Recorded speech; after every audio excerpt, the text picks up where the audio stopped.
Sometimes it feels like life has gotten really, really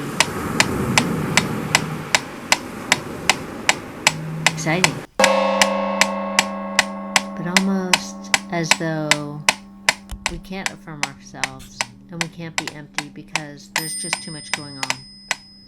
Yes, that's it. So we need to slow it down. We need to think of a way of slowing it down. We need to find something.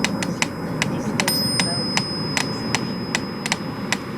Soon, something will come. Animals. We just wait and breathe. Around.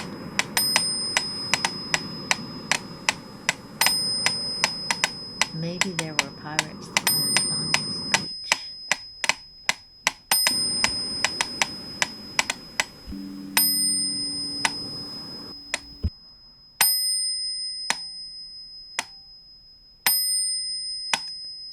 You are affirmed. You are firm. How much time you are affirmed.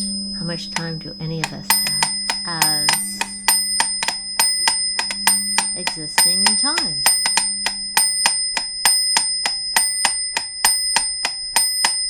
It's time to breathe and sigh and let ourselves just ski down